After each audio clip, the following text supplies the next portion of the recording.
Assalamualaikum warahmatullahi wabarakatuh. Bertemu lagi dengan saya Hanifah Farahiyah, mahasiswi UIN Salatiga, Program Studi Ilmu Al-Quran dan Tafsir. Guna memenuhi tugas ulangan akhir semester mata kuliah Teknologi Informasi, di sini saya akan menjelaskan sedikit tentang e-learning. Di zaman sekarang yang didominasi oleh banyak sekali elektronik, segala hal sudah serba digital. Pastinya kita sudah tidak asing lagi dong dengan istilah e-learning. E-learning atau electronic learning merupakan sebuah metode pembelajaran dengan memanfaatkan alat-alat elektronik secara daring atau online. E-learning pun membuat proses belajar mengajar dapat dilakukan oleh siapapun, kapanpun, dan dimanapun. Seperti prinsip kegiatan online lainnya, jarak dan waktu tidak lagi menjadi penghalang untuk melakukan kegiatan, termasuk dalam hal belajar. E-learning sendiri kini sudah marak digunakan oleh hampir seluruh sekolah dan perguruan tinggi.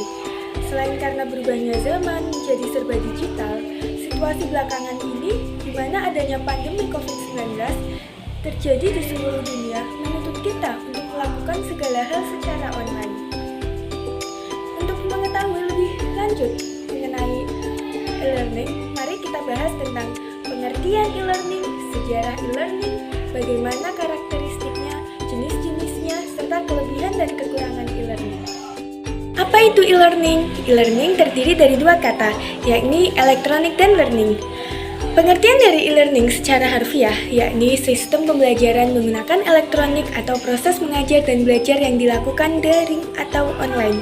E-learning merupakan sebuah proses belajar mengajar yang memanfaatkan media elektronik secara khusus, yaitu internet, pada sistem pembelajarannya. Secara umum, jadi e-learning ialah sebuah proses pembelajaran berbasis elektronik.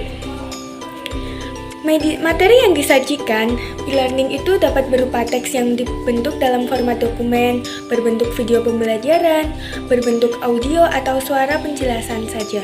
Bahkan ada juga yang dalam bentuk streaming video di YouTube. Semua materi pembelajaran tersebut, baik itu bahan belajar seperti catatan, kuis, dan ujian dapat diakses melalui suatu situs website.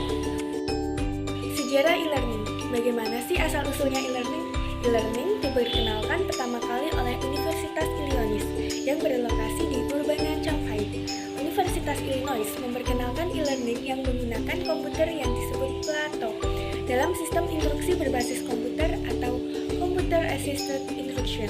Perkembangan e-learning sejak saat itu pun terus berjalan bersamaan dengan perkembangan dan kemajuan teknologi.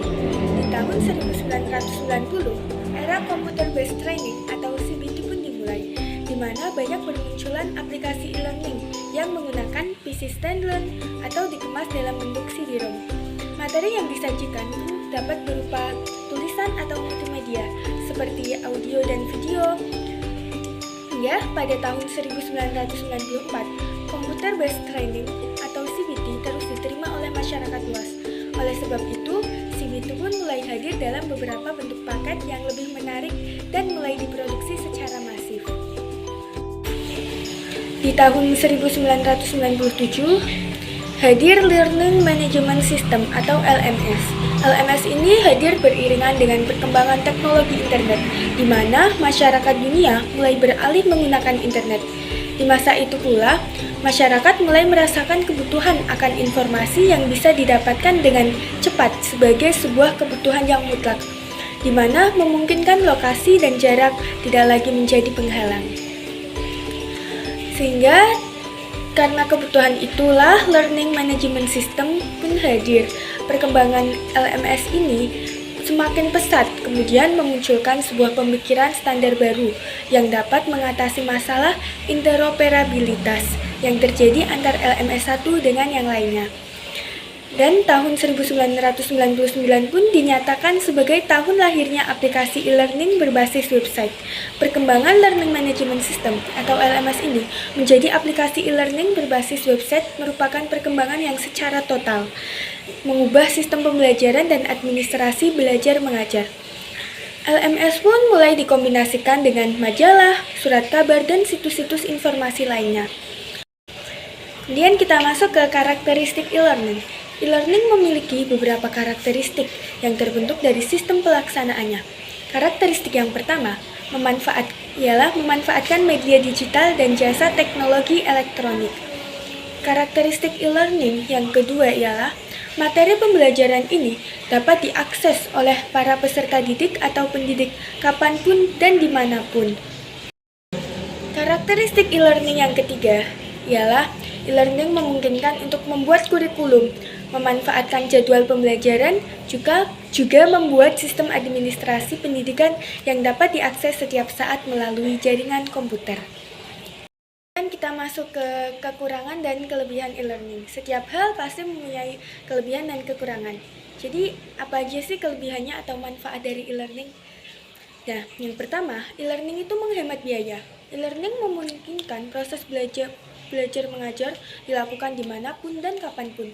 Maka dari itu, pembelajaran melalui e-learning dinilai sangat efisien dalam segi biaya, karena tenaga pendidik ataupun peserta didik tidak perlu membayar sejumlah biaya yang biasa dikeluarkan pada pendidikan konvensional, seperti biaya transportasi, biaya makan, biaya membeli buku, dan lain sebagainya.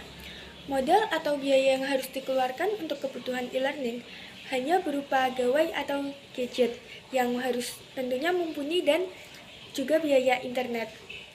Yang kedua, waktu pembelajaran lebih fleksibel, juga dapat diatur sendiri. Pada dasarnya, e-learning memungkinkan kegiatan belajar untuk dilakukan secara tepat waktu, layaknya belajar seperti secara konvensional. Oleh sebab itu, menjadi salah satu solusi bagi para peserta didik. Kehadiran fitur ini pun bermanfaat bagi para pendidik untuk dapat melakukan evaluasi pada hal-hal atau masalah yang perlu diperbaiki dan solusi berupa metode yang tepat yang perlu diterapkan kepada para peserta didik. Dari sini, para pendidik pun dapat mengelola pembelajaran, kemudian dapat mencari dan menemukan sebuah solusi bersama atau permasalahan dalam proses belajar mengajar yang ditemukan. Yang keempat, meningkatkan interaktivitas antara pendidik dan peserta didik. Jadi pada proses pembelajarannya, jika e-learning diciptakan secara tepat dan cermat, e-learning dapat meningkatkan interaktivitas antara tenaga pendidik juga peserta didik. Antara peserta didik pun dengan peserta didik lainnya dapat lebih aktif ketika proses pembelajaran berlangsung. E-learning memungkinkan interaksi yang berbeda dengan pembelajaran konvensional atau tatap muka. Pada pembelajaran konvensional, kita sering menemukan peserta didik yang tidak berani atau tidak mempunyai kesempatan untuk menyampaikan pendapatnya, ataupun mengajukan pertanyaan ketika sedang berdiskusi. Namun, di e-learning memungkinkan peserta didik untuk lebih berani karena tampil secara tidak langsung, dan kita dapat menyampaikan pendapat atau pertanyaan kapanpun. Kemudian yang kelima, jangkauannya pun lebih luas. Fleksibilitas e-learning dalam segi waktu dan tempat memungkinkan kita untuk menjangkau lebih banyak atau lebih luas peserta didiknya. Dalam e-learning, ruang dan waktu tidak lagi menjadi penghalang. Siapapun, dimanapun, dan kapanpun dapat belajar melalui e-learning, karena segala interaksi dengan sumber pembelajaran dilakukan secara online melalui internet. Kesempatan ini pun membuat belajar lebih terbuka secara lebar untuk siapapun yang membutuhkan dan menginginkannya. Kemudian yang keenam, penyimpanan dan penyempurnaan materi pembelajaran menjadi lebih mudah. Kenapa sih? Karena fitur-fitur yang tersedia dalam media digital dan perangkat lunak dapat digunakan sebagai sarana e-learning, memungkinkan pendidik dan peserta didik untuk dapat menyimpan, mengubah, atau menyempurnakan materi pembelajaran secara lebih mudah dan cepat. Setiap kelebihan pasti terdapat kekurangan. Nah, beberapa kekurangan dari e-learning ialah seperti terdapat beberapa tempat yang tidak memiliki akses internet, masih terdapat kekurangan sumber daya atau tenaga yang memiliki pengetahuan dan keterampilan dalam mengakses internet. Juga terdapat kekurangan pada penguasaan bahasa komputer. Perubahan yang cukup drastis pada peran guru yang semulanya menguasai sistem pembelajaran konvensional, kini harus menguasai sistem pembelajaran yang berbasis internet. Lalu, terdapat kecenderungan untuk mendorong perkembangan aspek komersial dan bisnis, malah mengabaikan aspek sosial dan aspek akademik. Kemudian bergantung pada motivasi peserta didik, Jika peserta didik tidak memiliki motivasi belajar yang tinggi, maka kemungkinan besar ia akan gagal. Karena proses belajar dan mengajar cenderung menjadi seperti sistem pelatihan, bukan pendidikan. Lalu interaktivitas antara pendidik dan peserta didik bisa sangat tinggi, namun bisa juga sangat rendah, sebab kehadirannya secara virtual dapat membuat peserta didik menggampangkan proses pembelajaran, sehingga bersifat pasif. Mungkin itu yang bisa saya sampaikan sedikit tentang e-learning. Kurang lebihnya saya mohon maaf. Billahi taufik wal hidayah. Wassalamualaikum warahmatullahi wabarakatuh.